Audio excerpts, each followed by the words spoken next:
That I'm going to use that video for everything now. You're the worst, Taylor. Right. Let's begin. Let's pray. In the name of the Father, and the Son, and the Holy Spirit. Amen. Amen. Just kidding.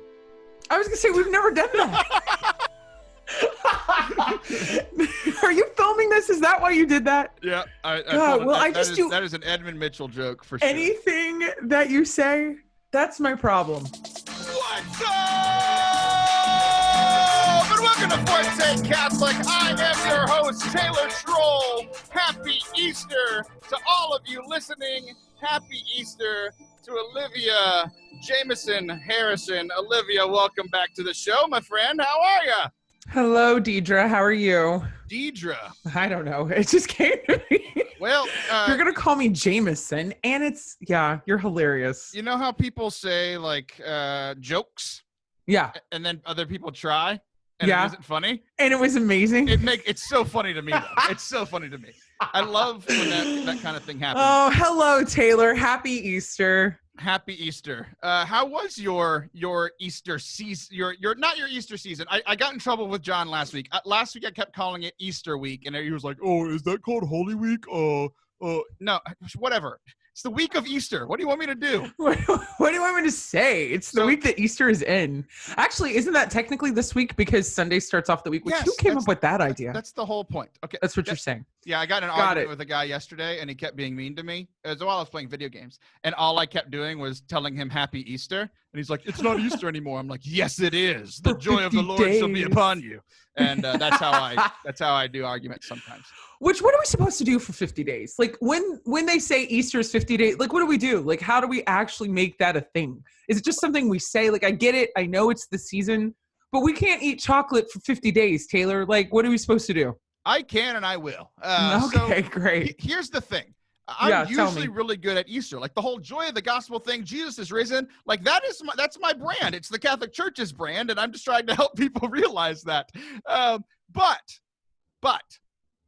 we are all a little off Forte Catholic brand right now because you know what this season feels like? Lent. We are still in Lent. It's a lie. I think Holy Thursday happened, and I think Good Friday happened. But deep in my soul, it feels like Jesus still isn't risen yet. So it is still Lent. I think that's blasphemy, but listen, I am so stinking bummed. And on my Instagram, I did a video yesterday and I was like, in the first minute I said, so Easter was the worst. Like it was awful. And there was something about, I got to be honest, I haven't been one of these people that's cried during mass, like, online mass. I'm like, I mean, okay, fine. It's online. I get to see different priests. We do the spiritual communion, la, la, la.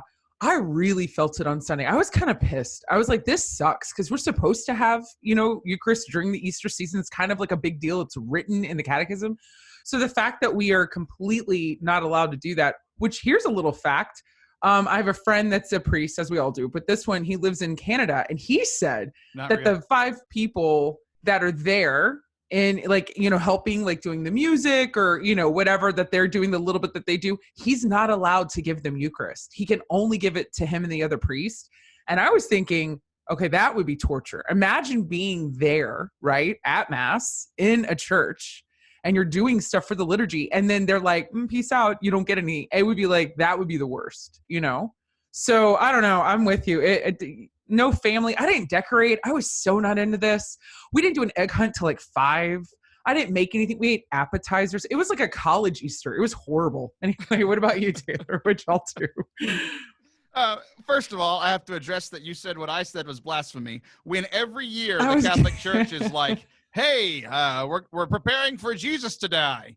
And then for 3 days, we're waiting for him to rise again, all of which are things that happened 2,000 years ago. So if the church can play pretend, so can I. You're just being technical. Got it. Okay. You're giving me the logistics. Got it. Okay. You're a good Catholic.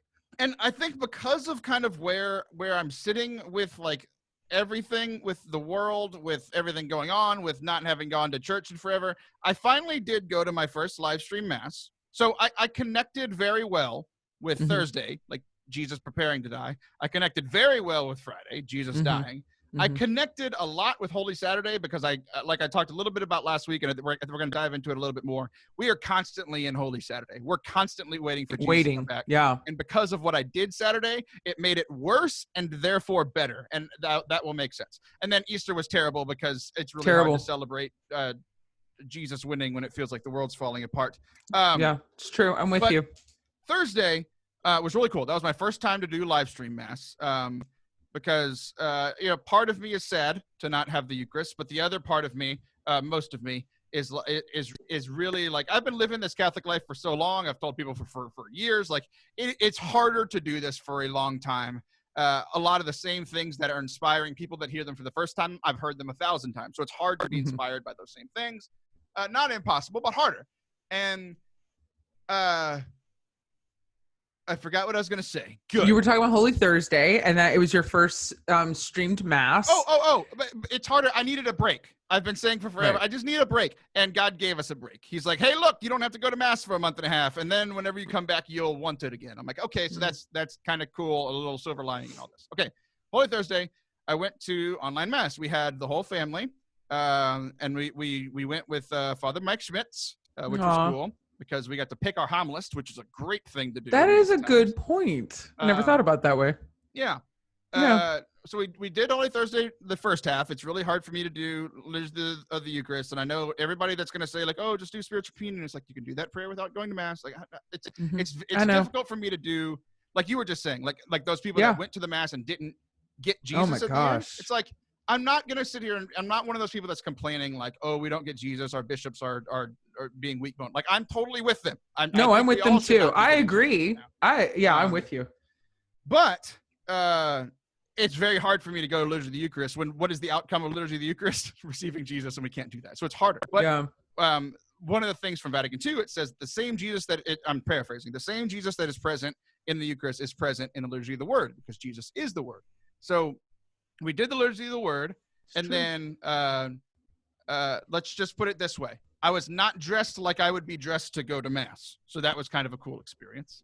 I'll let everyone figure that out. And then I washed the feet of my family. So, which was like, that will always be something that I remember. So a silver lining, good thing from this season that we're in, me and I would imagine my kids will always remember that time that Daddy washed their feet on Holy Thursday on the sofa while they were wearing their pajamas. You've never done that? Y'all don't do washing the feet at home or we've always done it. We never go to Holy Thursday because it's not a holy day of obligation.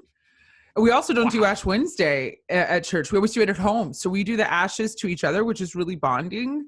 And so we always kick off Lent together, and then we do Holy Thursday as a family. Even before you weren't required. It's not a holy day of obligation, Taylor. Jeez. Have you ever do it at home when it wasn't a holy day of obligation? Never, not even once. Yes, I believe you. You're saying it sarcastically, I think, to mask the truth. No, of course I have, but we always found it really intimate at home, and we had little kids. Our kids are so far apart in age. So it's really difficult because my daughter, Kana, she cannot hang. At 7:00, that kid shuts down. God, what he forgot to give me was an off button. He definitely gave Kana one. Like, that's to save the world. I need one. So she can't hang after 7. So for us, like as a family, that's why we just sit at home. So, I don't know. I mean, I grew up in my family going, but, with my parents, but we just did it at home. So washing the feet at home was not new for us. But anyway, so you should continue to do it. Impactful moment that I'm trying to share, and you're just like, oh, it's not special. You're not. I'm sorry. I was trying to lift up your comment and be like, wow, that must be really special because y'all had never done it before. Comment. So what I'm imagining on Ash Wednesday is we all know that you're not a great cook. So you just took the burned food. I am. And you took the burnt part of the food and just put it on each other's foreheads. You are the one that's not the good cook. That was you, not. Cook. I'm a tremendous cook. You have no idea. You've never even eaten my food. Oh, so you're just lazy? No, I'm not lazy. Oh, you mean because for Easter, I flew in food for Easter? I was pissed. Flew in food? I did. I flew it in. Like on an airplane. I don't know how they got it here. I'm guessing an airplane. I bought it from Harry and David. Do you know what Harry and David is? It's like foofy. It's like foo-foo food. It's like bougie. Did you just stutter? Foo-foo no. food? Frou-frou. I don't know. Bougie. It's bougie food. So I flew in Harry and David. I don't know where they are. Who are they? You shouldn't be Harry and bringing David men into your house during social distancing. Or ever. I'll write that down for the next quarantine. No extra men. Got it. Harry and David, not allowed. Okay. So but they're good cooks. Yeah. So that was Thursday. And yeah. then Friday is the longest day of the year. Is Good Friday the longest day for you or no? Here's what happened on Good Friday. Oh no. It was it wasn't the longest day of the year. It was the longest 3 hours. I told everybody last week what I was going to do, and I did a complete like electricity like not electricity, but like media fast. No phone, no screens, no nothing. From 12 to 3 while Jesus was on the cross. Nice. And you would think that I'd be doing that for holy reasons. I did it because of someone else told me to, and I realized it was more out of, oh my gosh, I've been on a screen since this thing started. I need to not do this. So what I did was I was sick last week, and I got sick. It was most likely because of my allergies. I had allergy things going on. A lot of the symptoms from my like sinus infections are the same symptoms of corona. So who knows what happened last week, but I was sick. I think you had corona. Remember you had that cough for 4,000 days. I think that was coronavirus. So I'm patient number 0. Basically. And I'm shocked I didn't get it because that's a very small room. It is. And the room is the problem. And it's hot. So here's the hottest room ever. Here's what happened, Olivia. And this is news to you. I haven't told anybody except Father Anthony, and he hasn't been here. Oh, God. I'm breaking the news to you now, and I need to do it to Allison here soon. So what I did was I got sick, and I was like, in case it's my allergies, I spent a lot of time in this room, for 2 weeks. Like usually I'd be in here for like an hour or two to, record the show, edit, whatever, at a time. But I was in here because I was playing video games in here. I was working in here. Like, this is my home office. This is where I'm doing the show. This is where I'm doing. It's like your man cave now. Yeah, you're doing everything there. Yeah. So I was in here for like 12, 15 hours a day, every day. So Good Lord. That's when I got sick. So I was like, okay. When we moved in, we cleaned the floor because the floor, like there was a spot that had like mold on it because this room was never used. We cleaned the mold. And my theory was, it's the mold might have come back because I'm very allergic to mold. Okay. Yeah. So my wife came in and lifted up the carpet, and she looked and she's like, there's no mold. So I'm like, okay. I look around and I'm looking up at the ceiling. I'm like, okay, along the ceiling, I do see like a couple of cobwebs and stuff. Let's just get up there and clean. Olivia. No. What? I swiped one time with a brand new cloth and like cleaning solution. Uh-huh. It was black. Solid black. All dust. It was all dust. Serious? And I'm highly, highly allergic to dust and dust. So now you're having like a reaction. Yes. So this is all happening while I'm not on my phone from 12 to 3. Oh my gosh. While Jesus is suffering, I'm not trying to compare the two, but while Jesus is suffering, I am suffering. You had a suffering. I'm in this room, and I'm not getting sick at the moment because like I'm about to throw up thinking about sitting in that room for like months because I've just been in the cesspool of everything I'm allergic to. Your lungs would look like you have corona right now. Exactly. Like they wouldn't know. They'd be like, oh yeah, you definitely do. We took like all 4 walls and cleaned all of them. It took like 2 hours, and we cleaned everything. We had to take all the soundproofing that's behind me.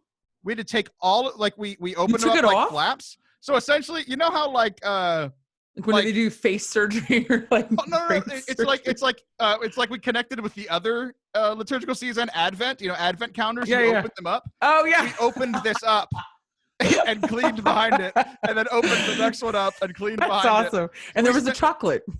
You're like, that's exciting. I was so upset. You're so pissed. You're like, this is the worst Advent calendar. You should do that. That would be fun. Do what? Make that into an Advent calendar behind you, and then when Alice and I come in, we get a treat. The treats are over on that shelf. I'm not good. Yeah, they are.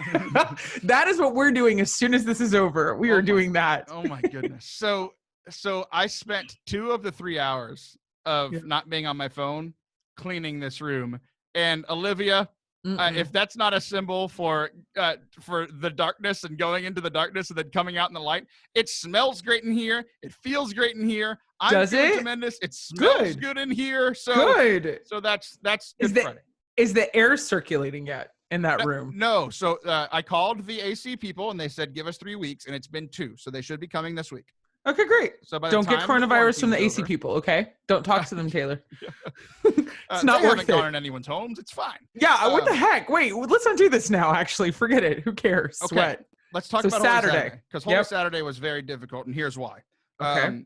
The other thing that I told people we're going to do is on Holy Saturday, because one of the readings is the Exodus story. So we're like, we're going to watch Prince of Egypt as a family. The kids have never seen it before. You wrote that, didn't you? You put like that in a story, or I don't know, somewhere. Yeah. So I watched Prince of Egypt, and it was really cool. It was cool because it's like I was my son's age when it came out in theaters. So like I watched it then and hadn't watched it again. So I didn't remember lots of things. I did remember some things.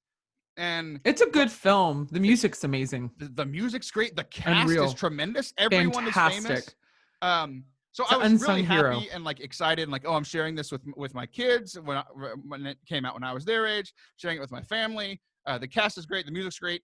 And then like watching that story. So the story of Exodus, watching that in the midst of what we're going on right now was very difficult for me spiritually because 2 things happened. Last week, I kind of joked how I've been connecting with the bad guys in Scripture too much recently, but I connected with Ramses because, like, at least in the movie, right?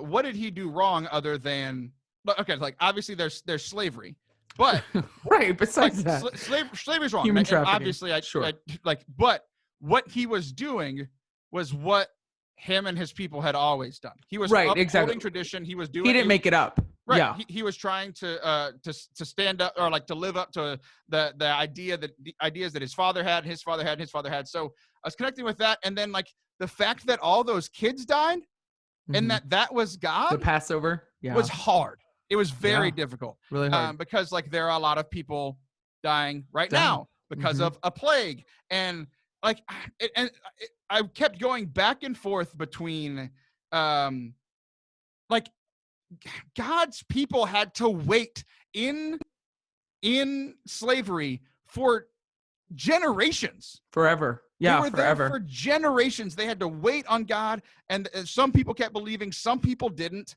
And then here comes Moses. God created Moses, and Moses was born to deliver the people. And what I realized, what I had never realized before, is that they had to wait first for Moses to become of age where he could do anything. So the whole time Moses is growing up, the story goes very quickly for us in Exodus, but I started connecting with the Israelites who had been in slavery for hundreds of years. Their parents were in slavery. They waited a long time. A long time. Yeah. They're waiting for Moses to come of age. Moses finally comes of age, tries to do something about it, kills a guy, and then runs away for 40 years, 30 years, something like that. Where he has to, like, they have to wait again while he's gone. Right. I'm like, man, if I don't connect with that right now, I'm waiting for God. I believe that he will save us, and he said that he will, but this waiting is hard. It's hard. It's so difficult. No, that's really interesting that you, because I want to rewatch. I want to watch 10 Commandments too, because in Ramses' son dies, right? Isn't that? Yeah, which is he dies. Like Moses' nephew. I never like not biologically, but he was raised as his brother. Sure, of course. Yeah, and I think also, I said this today. I was talking to some friends, and I said, "Do you think this is going to count towards purgatory time?" And then I made a joke, and I was like, "You guys, what if we're in purgatory, but God just didn't tell us? Like, what if we died of coronavirus? We all died, and right? It's like the Matrix. Everyone died January 2020. No one even knew, and we're all in purgatory. But because that would make sense, because God is still like the people in purgatory or the souls, right? They know God is still there, whereas like in hell, he can't even exist, right? You can't even see God, you can't know him.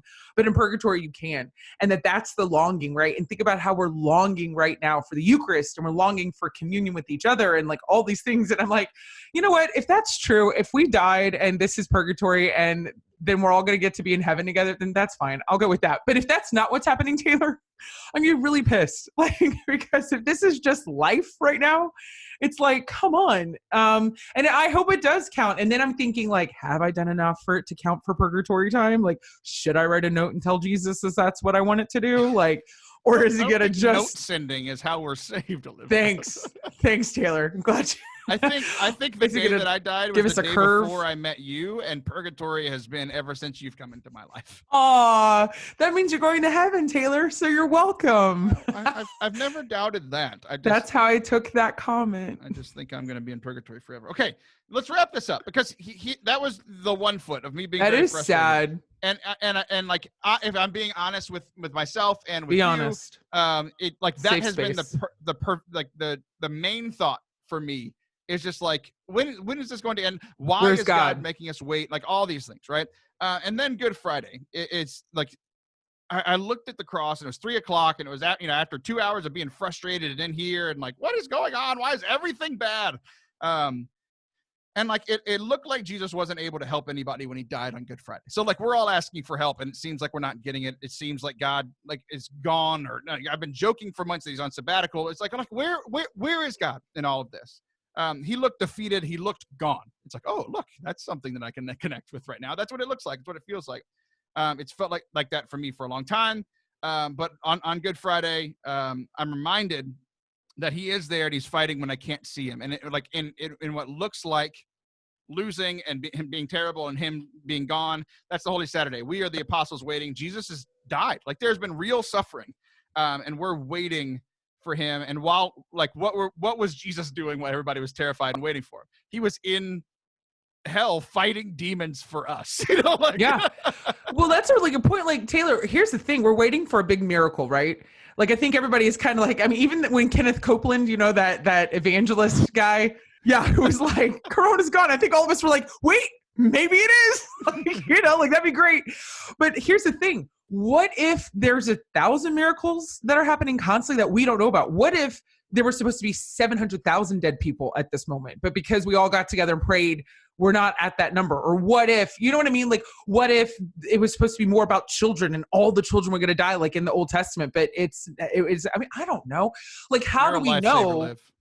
I'm just saying, like, like I think about the Secret Service all the time. And I think they must be really pissed because they're like, if you guys only knew how many terrorist attacks we actually stopped, but you guys don't know. And you get to go to bed every night and you don't know all the things that we know. And I think about that with God and angels and all the things. Like, how do we know what battles have been won? Because we're over here going, well, it doesn't count unless me. Like, we could not be more privileged and more like, entitled. Like, nope, it's not a miracle unless it's this. And I think that's how we all feel. We're like, yep, until we're all done and it's all perfect, that's when God stepped in. Like he hasn't been here. You know what I mean? And I'm sure, not that God gets frustrated, but that's got to be frustrating. Oh, I don't know. God gets frustrated. Okay, great. Well, then he is flipping frustrated. But here's the deal. We have been frustrated for weeks. I'm frustrated now, but hey, I started the show off in a good mood and I'm going to end it in a good mood. Our good friend Jeremy McLellan is coming back on the show here in just a couple of seconds. And then Liv and I we're going to play some games and have some fun in the last segment because that's our job through all of this, is to make everybody smile, have some fun, bring joy back into your life during the midst of this quarantine. Don't go anywhere. We'll be right back. All right. You're being mean. Yes. I'm making a boundary. Be nice to me. I don't think that's how you make boundaries. I'm making one right now. I'm making a boundary. I read a book called and it told me to do this. I'm doing this. This is what I'm doing. It's like a force field. It's like Star Wars. Oh my gosh, do the commercial. I'm trying. Olivia, I called you earlier and you admitted that you've never listened to the show when you're not on. That's true, Taylor. Why would I listen? But you've watched the show. I have. You have been the biggest fan of this move of the show over onto YouTube. I want to know why that is.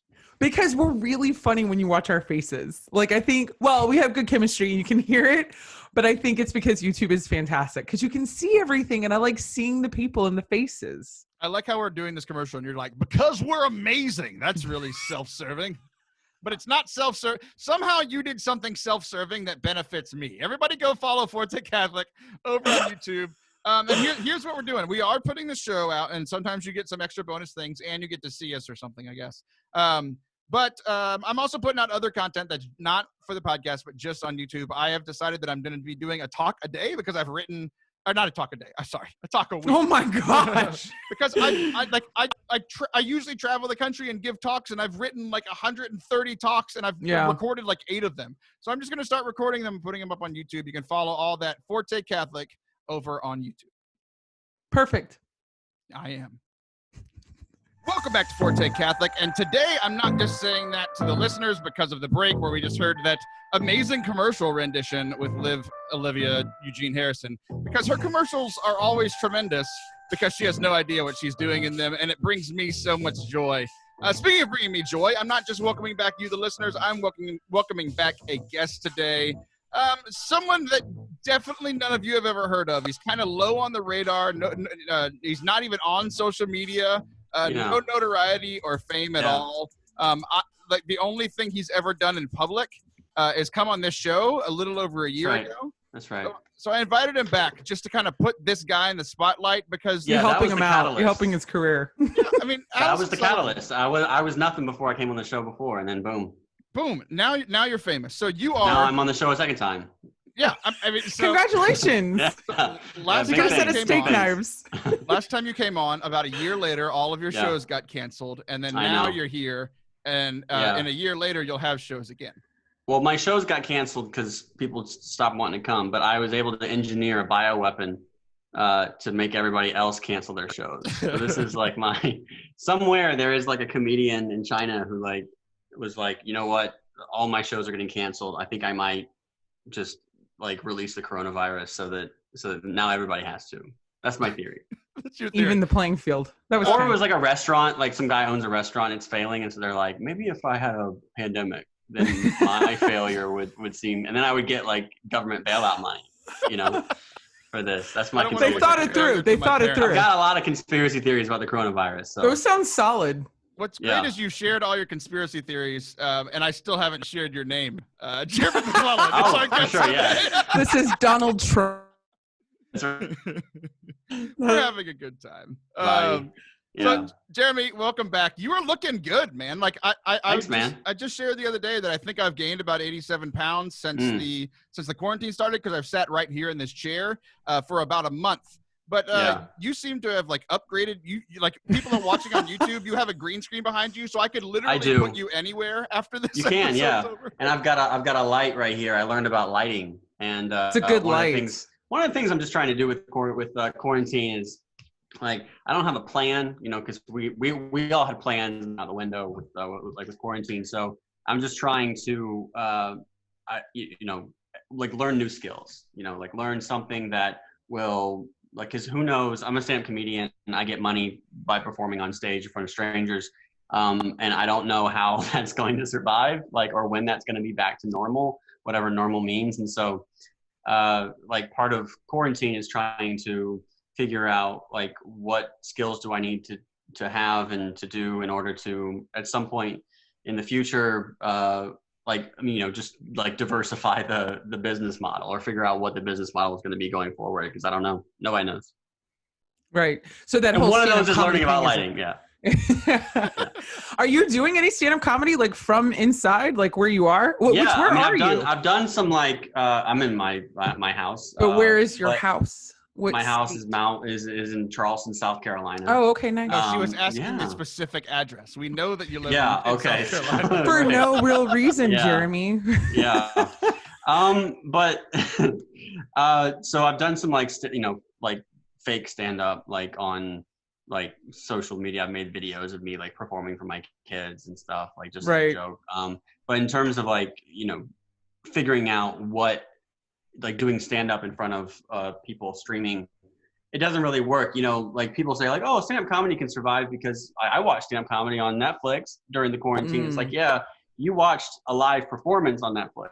With people that were there. With people that were in the audience, and you watched a comedian who got good by performing in front of strangers. And so how that's going to translate to this, I could do stand-up in front of an audience or in front of a camera, but if you took out the laughs from your favorite stand-up album, it would sound awful. Like, yeah, really different. I mean, like laugh tracks suck, but like actually listening to an album or watching a thing on Netflix, like you have to have the laughs there, because it's like you usually like feel like it's a communal experience. There's a reason why Netflix like puts mics in the audience to catch people laughing.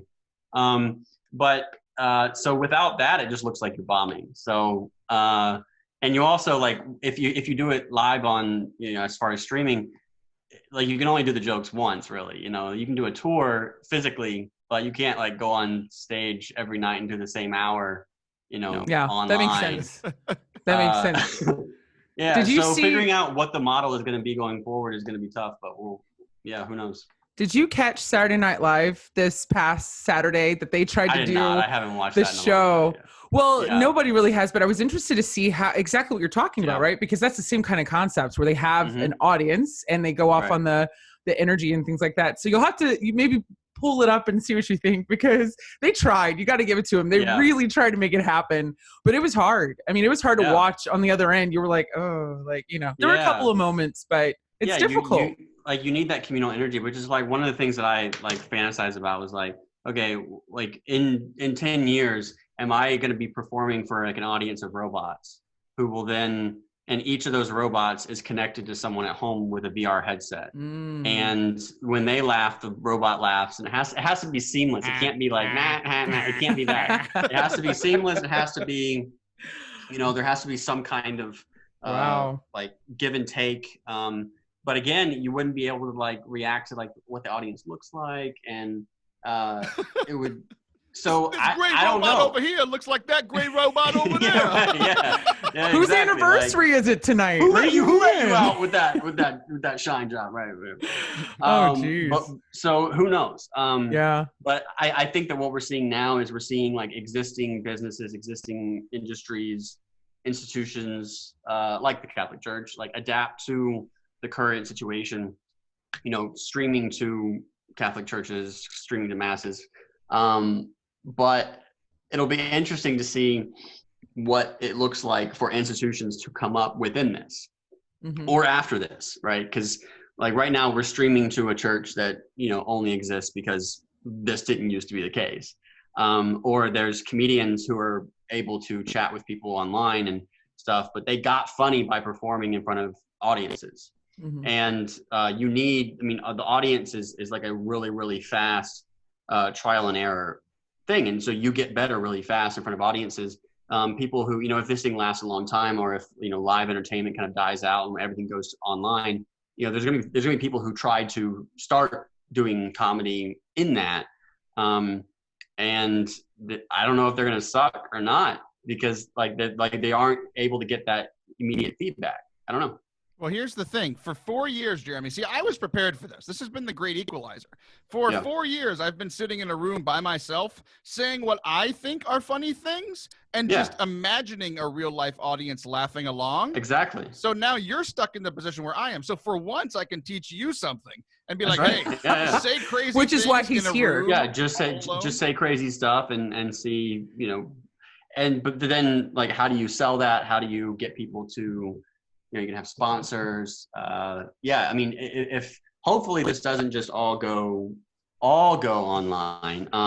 But selling Zoom meetings to people, like there's some like rich person who wants to chat with you chat with a really funny person for a while. Maybe they could pay you to do that. I don't know. Wait, are you suggesting that I should have paid you for this? No. You're not? Oh man. No, he's saying he should pay you, because remember, you're teaching him all the things, Taylor. Right. That's why Jeremy begged to come back on the show. He begged. Yeah, for sure. But it is, like you were saying, it is the great equalizer, both for, just for everybody. But it is kind of funny because for like decades, we've all known that the Catholic Church has been so far behind in technology. And then we're faced with this trial, and relatively quickly, we got it's been fast. Like, kinks, and now it's like masses are being live streamed, and the sacraments are being like we had Holy Week. Compare the Pope, like Pope Francis, right? Compare his like Urbi et Orbi mass. I don't know how to say anything Catholic. I'm new. Right. But like, I don't either. We're not good Catholics, so we have no idea. Like compare the like like what he's been able to do and how he's been able to like to function, compare that to like Joe Biden, right? Like, and Joe Biden's like just awful like streaming attempts, like which is really the institution that is old and needs to die. Like it might not be the Catholic Church, right? Like the Catholic Church has, like, for the most part, been able to adapt pretty quickly to like the current reality, whereas people who I don't know, it's been impressive. It's been impressive. Youth ministers went from the bottom of the totem pole at the church to now Yeah. it's like pastor and then youth minister. Oh, now who knows how to use Skype? That's exactly right. How do I turn on Who can my do a graphic? webcam? Yeah, all these jokes about goatees and frosted tips for years. Finally, I get to set the rules.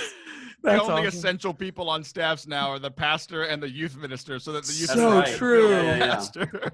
These young kids that know all the technology. That's right.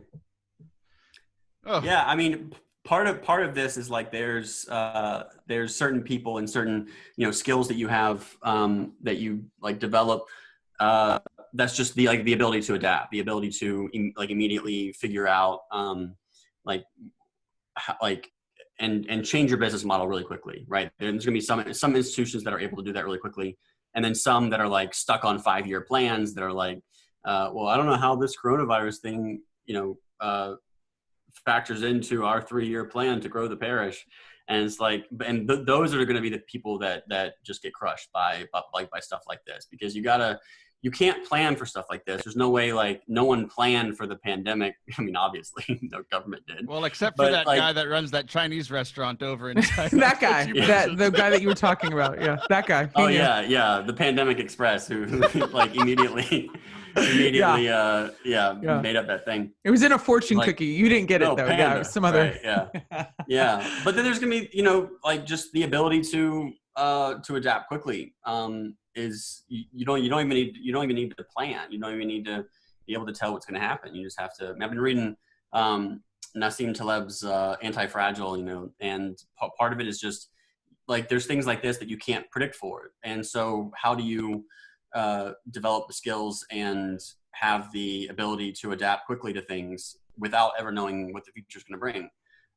And so how do you make yourself able to do that? And I think people with small businesses, people who have been, doing this on their own, people with podcasts, people with, like comedians where like our money is not stable at all. Like we don't receive a salary. It just goes up, and I have months that are where it's like hardly anything. And I have 1 month that pays for the whole year. And it's like, and you don't know, but and I used to think that was a liability, that was a problem that needed to be fixed. That I would be better off if I had some salary job where everything was more stable. But I think that stability is an illusion, and it just lulls us into complacency. And so those of us who've had to just, kind of fly by the seat of our pants and are used to the anxiety, we're doing okay. Yeah, all the salaried people lost their jobs. Right. Yeah. And they thought they were safe, right? They thought that they were, fine. And those of us who had never literally ever thought that we were fine, this thing about stand-up comedy is that you learn the ability to adapt quickly to audiences, to like the business and stuff. But there's always like, you could just destroy your career really quickly. Like you could just immediately not necessarily say the wrong thing, but like alienate somebody or do something horrible that then just ruins your career. And so that's always kind of hanging over you. And so what do you do? Yeah. And you know how to make ramen. I think all good comedians and people who aren't on a salary, you can make a good box of Kraft. You know what I mean? I know how to make a good box of Kraft. I don't know how to feed my kids a good box of Kraft and have them be like, okay, thank you, this is fine. Wait, is that how your kids talk? So that having like a wife, we used to love Kraft as kids. It is fine. Yeah, and like my kids are not every adapting because they don't even know what is going on. Sure. But I think, and they love masks and they think it's funny and stuff. So wait, how old are they? They are one is 4 months old and one is almost 2. So the 4-month-old is really into this, really into this. He's talking about the pandemic. Take snaps. He's looking at he's looking at the projections. And but the one who's almost 2 is I mean, this is great because we're home. I'm home. Oh, sure. And we live across the street from my in-laws. So my wife's parents live across the street, and which was my idea, by the way. And it's paid off really, really well. People think I was crazy, and I'm like, no, and then, now I'm a genius. Yeah, it's crazy until a pandemic hits. Yeah. And then you've got like, now you're jealous. Yeah, we basically treat our houses as one house, and like, just pretend we all live together. And so like right now I'm doing this. My wife and kids are over there. And so, yeah, it's, it works. I don't know what I would do if they were always here. My wife and kids were always here. And I'm like trying to find space to, this is another thing is that with comedy or like with my creative process, people who are creative, like I would go away, you know, on the road for several days, and then I would come home and crash, and I would, have hours on a plane to daydream, for example. And then I would be at home, and when I was home, I'd be excited to see my kids, and there would be like this intense, like, you know, few days of like intense bonding, and then like the cycle would repeat again. And that was my creative process. Now all of that has to be shrunk down to one day. One day over and over and over and over and over, right? So I can't just go away for a few days and then pop back up, right? And so it has to, and so that is something that's been a big struggle for me, is like, how do I figure out that like creative rhythm, which I can't plan. I can't be like, well, from between 3 and 5, I'm going to daydream, you know, or like, like you can't do that. So that's been a struggle, right? Trying figuring out, and hopefully this thing's not permanent. So, you know, we'll go back to me being allowed to have that kind of rhythm again of creativity. But I can't just plan like, okay, I'm going to be funny, you know, during this time. So it's been weird. I don't really have right parentheses. You know what I mean? Like in my, when I talk, like I'll go off on a tangent and I never actually come back to the original point. So y'all have to keep track of what it's all good. Y'all have to keep track of what I was talking about. Yeah, I'm going to wrap us all up. We're to the end of our time, and you've been talking. Oh, wow. Yeah, nice. You've been talking a big game about how you've been doing very well during this quarantine and at home, and you're adapting and you're changing, and you're reading this book that's all about you need to learn different skills. The only new skill that you have shared with us is that you learn how to put a light on your face. I do. There's a light on my face. Yeah. Are there any I know how sound works now. It's a game changer. Yeah. No, that's it. That's all he has. No, that's it. I know how sound works. I know what, like, I've learned what like cardioid stereo means. I just learned that. Like which mics are good to use, you know, and like, but that's about it, right? Well, again, I'm also learning Urdu. I'm learning Urdu better. Are you really? You know, that's awesome. I'm doing like the Pimsleur Urdu lesson thing each day, and I'm sharing that with my audience so they can watch me fail at that. So it's fun. Good. That's funny. Yeah. Well, again, you're the great equalizer. Your audience is watching you fail. Mine tunes in every week to watch me do that exact thing. So speaking of your audience, where can people find you? Your next upcoming show is probably in 2023, but what can they do right now? 2023 is going to be at the ruins of, it's going to be at the old abandoned grocery store nearby. No, if they want to, you can search Jeremy McLellan on social media. All of my handles are just my name. So awesome. There you go. Well, thanks for your time, Jeremy. It's great to have you back. And I finally realized why I like how you look today. It's because you look like Ash Ketchum after he grew up. So thanks for coming and hanging out with us today, Jeremy. I like that. Everybody else, we will be right back for our final segment of the day. Do not go anywhere, or Jeremy will come and haunt your dreams. That's right. That is it, man. All right. Thank you, man. We did it. I appreciate it. Yeah, of course. It's the time. Ash Ketchum. I like it. It's the Father of the Year. I got this on Easter. That is awesome. I couldn't even see what it was until that is really great. My in-laws are big Disney people, and they were trying to do an order from Disney, and they needed like $5 more for the so you got that hat for the free shipping. I was like, this hat. So I was at Disney when the virus hit, when they shut down Disney World. I was there. So my wife's sisters, who now live across the street, they before this lived in Orlando. They both worked at Disney World. Really? I was there. What did they do? They were just like part of like whatever. Minnie Mouse. They were like they were beauty. They weren't in costumes, but they were part of the That's cool. Like, yeah, the soldiers. How terrible would it be if, like, Liv, like, you applied to work at Disney and it was like your dream of your life, and they're like, "Hey, can you play Beast?" Nice. Thanks, Taylor. It's the worst. That would be good. Yeah. He's the. I would probably do it. How are you at Gaston? At Gaston, can you do Gaston? Yeah, they're like, could you be the ugly stepsister? I'm like, got it. Yeah. Well, thanks, if Taylor. it was the three of us, Liv would be Beast. Thanks. Jeremy's beauty. Jeremy's beauty, and I'm You're Gaston. Lumiere. Yeah. You're the pain in the ass. Why not? All right. Well, Jeremy, thanks, a lot, Jeremy. It was man. cool to see you course. again. This will go out. Anytime. I got nothing else going on, so We'll see you next week. Anytime. That's right. Every week. anytime. You're a permanent guest. Cool. That's It'll right. go out tomorrow. I'll tag All you. right. Cool, man. See ya. Peace. Bye. All right, Olivia. Next commercial. You love doing these commercials, don't you? Yeah, but I wish you would tell me what you want me to say, Taylor, and then not make fun of me when I don't say it. No, this is why I enjoy doing the commercials. So I have been streaming video games, and something happened recently where I have just become a Twitch affiliate. So do you have any idea what Twitch or video game streaming is? I love Twitch. He's a really good dancer, and he's on the Ellen DeGeneres show. No. Is this a different Twitch? You're a degenerate. It's a very different. So Twitch is where people can stream video games. I love playing video games, and I'm going to be playing them anyway. And I've been streaming them over on a different platform, but I just became an affiliate, which means that I can start making money, which is good because I've lost like $40,000 this year. Yay! Oh, yay! So, Ramen! Twitch.tv/Forte Catholic. I play video games on there just about every day. I didn't over the last week because I was sick. We talked about that earlier, and it was because of this room, so I wasn't in here because this is where I stream. But now I am back, and you should come hang out with me and watch me play video games, and I just think it would be very hilarious. That sounds riveting. I can't wait. You're riveting. And right. Twitch.tv/Forte Catholic.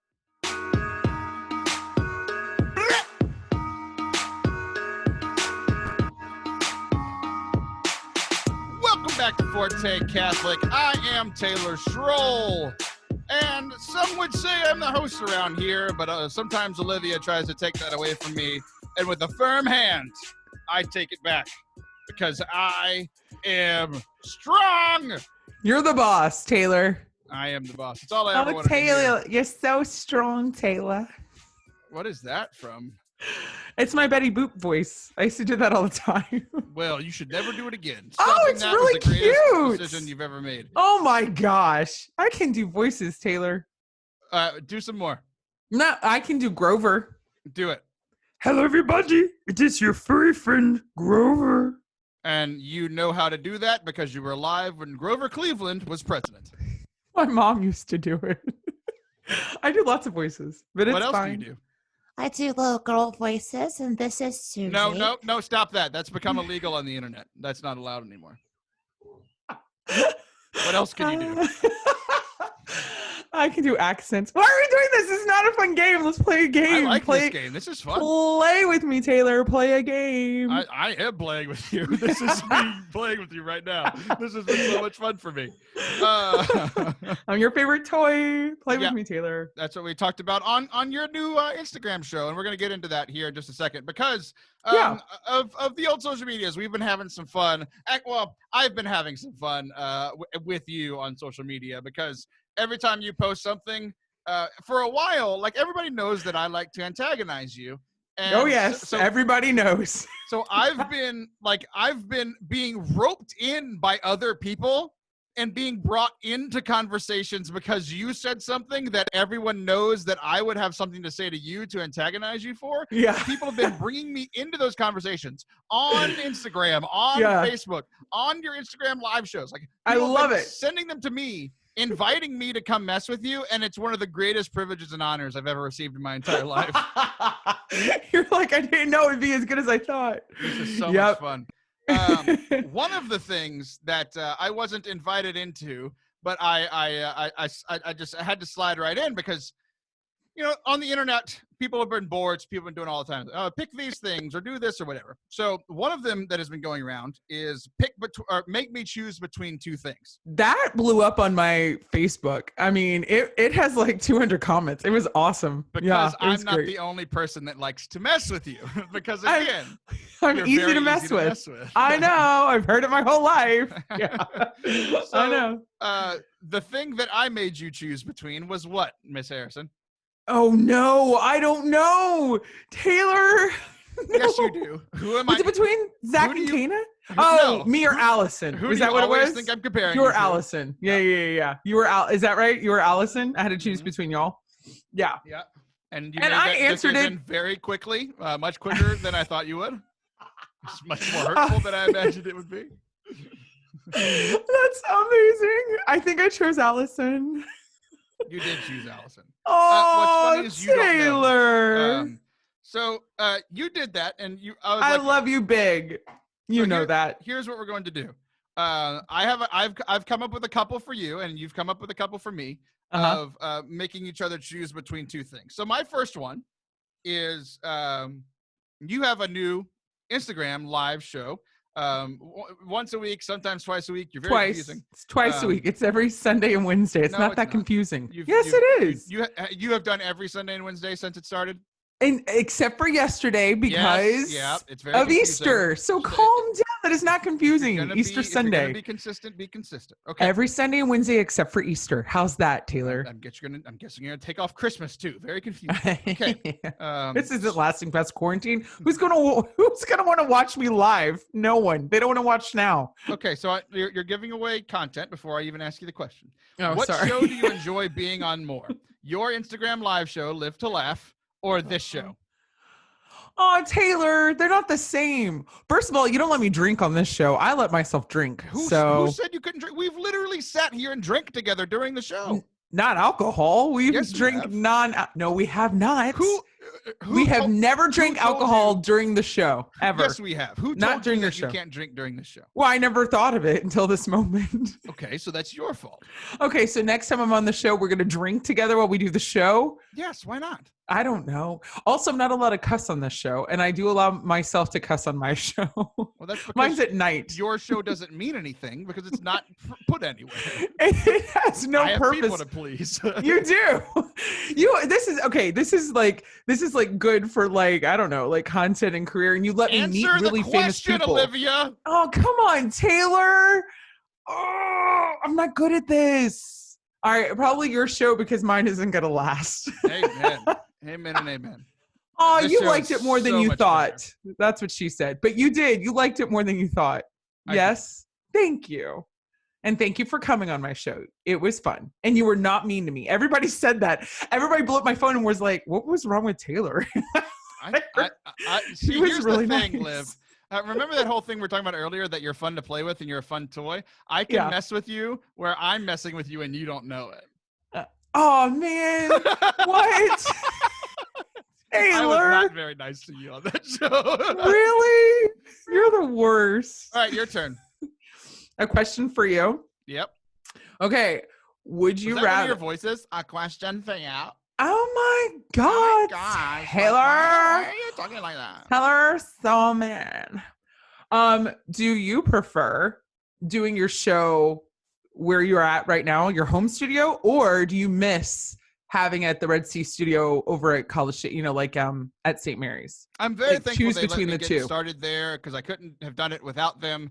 It is great doing the show here. It's so much easier for like last week when I had technical difficulties with my guest and with John. Like I was able to I'm just chilling at home, and when people are ready, I can record anytime. It's really easy schedule wise instead of having to have an hour and a half schedule where somebody's knocking on the door and asking me to move on. Like this is my room. Nobody else comes in here. I can record whenever. It's so less stressful. It's really easy to just like 10 minutes before we started recording, I was playing video games in my living room. And I just walked over here and started recording. Like it's not. Yeah, it's your dream. Yeah, it's great. It's great. So here for sure. I love it. And once we get air conditioning in here, it's going to be even better. Oh, it's going to be amazing. Instead of winter is coming, summer is coming. And I need to get the AC in here very quickly. You have to. Yeah. Non-negotiable. All right. Next one for you. Yep. Are you doing mentally? Were you doing better after 1 week of quarantine, or are you doing better today? Which were you doing better? Today. I'm doing better today. Why is that? Yeah. I don't know. I think, oh, you know what? Now that I'm really thinking about it, you're probably right. I probably was doing better. I don't know. Right? I asked you a question. I can see the disappointment on your face. All right, let me tell you the truth, okay? And I know that you hate that I'm like talking, but the first week why would I ask you a question if I didn't want you to tell the truth or talk? Yeah, but I talk long. But the first week we were at Disney World when they shut down Disney World. So we were there when coronavirus. You've said that. You're just flexing on us. I'm getting to the point. So that first week we were quarantined, you're the worst. I was really scared. You know what I mean? Because they were saying, it was a 5 to 14 day, period of whatever. And here I had just left somewhere with 60,000 people every day. So that first week I had a level of stress. I had an anxiety about, oh my God, what did I do as a parent? What if we exposed our kid? We were on an airplane. We were with all these people. You touch everything at Disney World. You know what I mean? It's just people all the time. And they're from all over the world. So the fact that there wasn't some crazy outbreak at Disney, I think is incredible.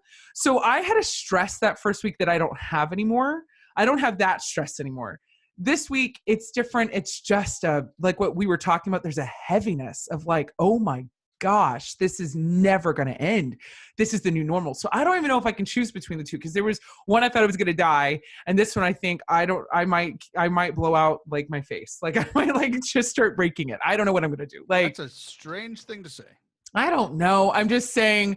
I think I am doing better now. We've figured a couple of things out. At the very beginning, you're just trying to figure stuff out. So you know what? Same question to you. First week of quarantine to now, where are you at? If you had to choose. I was doing much better then. So because you were in denial. Well, kind of. No, I wouldn't say I was in denial, but maybe a psychiatrist would. So because all I did was I just poured myself into work. I had been 2 weeks behind at actual work, so I caught up at actual work, and then I just pumped out all kinds of content for myself, you were crushing other people. For 2 or 3 weeks. What are we in the 4th, 5th week, something like that? I don't know. 3-4 weeks, something like that. Just pumping everything out for people, for myself, for the listeners, for everybody, right? I finished all that. It's I caught up at work. There was no other work to do. And because of the quarantine, there's not much new work to do. There is, but it's it's I have a part-time job now, Mm-hmm. And then I caught up on stuff for the show, not completely, but I got a lot done. Some stuff front and center and some stuff behind the scenes that's still happening. So about a week ago, I had kind of caught up, and I was do I just play video games and watch Netflix now? Am I now like everyone else? So I just stay in my pajamas and change them at 8 p.m. like everybody? Yeah. So I don't know. I was definitely doing better then. I think now, because I'm not super busy, I'm finally having to deal with everything, and I'm just sad. You are. The energy's different. I mean, your energy's different. I mean, you called me earlier this afternoon, and my 17-year-old was in the kitchen. You were talking to him, and you two are hilarious together. I love y'all together. And when we got off the phone, I said to Zach, separately. I go, what? You love us together, but not separately. Yeah. Okay. You know what? You're the worst. Anyway. And Zach said, God, Taylor sounds different. I go, yeah, Taylor sounds sad. And I was like, I feel so bad. I just want to go give you a big hug. And I hate it. The energy is different. There was a shift in energy. I think last week was actually better. And I think what you were saying about Easter Sunday, I think there was an energy switch. Everybody's like, no, F this. It's not. This isn't Easter season. Whatever. This is now it. And it's gross. And it just feels, I don't know. I mean, it's like when you get out of a pool and then you put on your clothes and you're just in those wet clothes all day and you're starting to chafe. It's like that. It's this is the worst. These aren't clothes. I hate this. Soggy. You're a strange human being. And that's how we're going to end the show today. All of that was strange. I don't agree with anything you just said. You're a strange human person.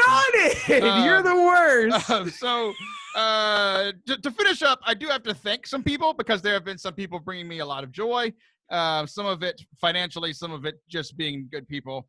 We have 3 new Patreon supporters. So Bryant, K-Tex, and Tom, thank you guys so much for joining the mission during this time. I really appreciate it because everybody knows I've lost a crap ton of money doing this, and people coming out to support has been really nice.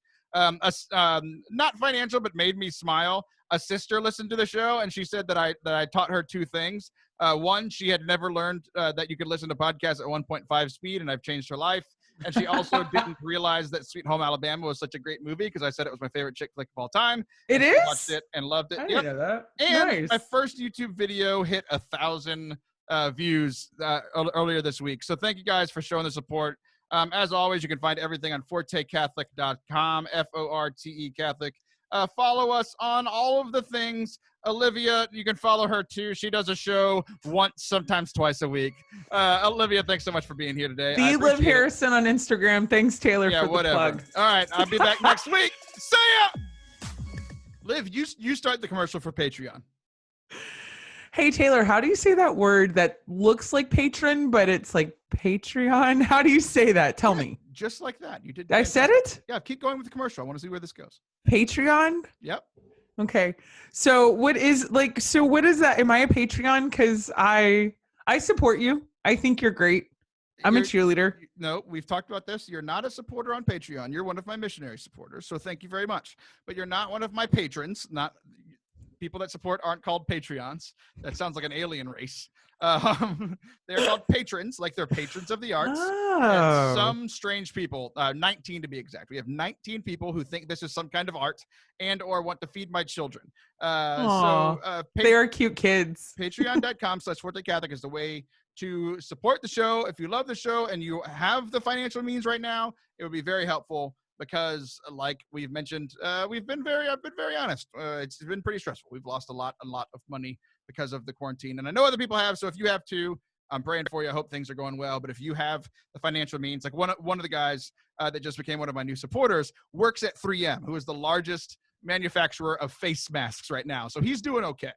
Wow, that's amazing. All right, Liv, thanks for coming on today. Thanks, Tay. Easy like Sunday morning. Keep hitting myself. Sunday morning, am I right? Am I right? I love that song by Maroon 5. That's one of my faves. Sunday morning. Shed some skin. Not shed some skin. That's not it. You're not a snake. It shares some skin, which, what is he talking about? Adam Levine is always talking about that, by the way. He doesn't sing about anything else. He has one subject. My fingers trace your every outline. Oh, yeah. Da-da-da-da. Da-da-da. Oh. I love him. Be like branches in the storm. Mother still together waiting. They just get so crazy. Living life just... Life gets hard to do. Hey, you're a good singer.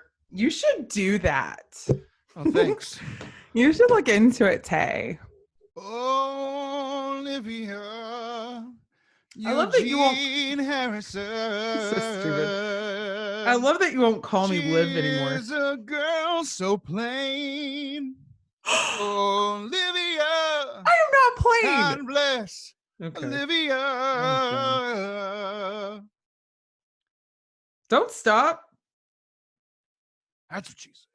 Don't stop, make it hot. DJ, turn the music up tonight. I'm a fire till we see the sunlight. Is that Kesha? It's actually Ke. Money sign. Ha! I love her. I think she's my spirit animal. I think if I didn't have good parenting, I would have been her. I really do. Wait, this is how you turned out with good parenting?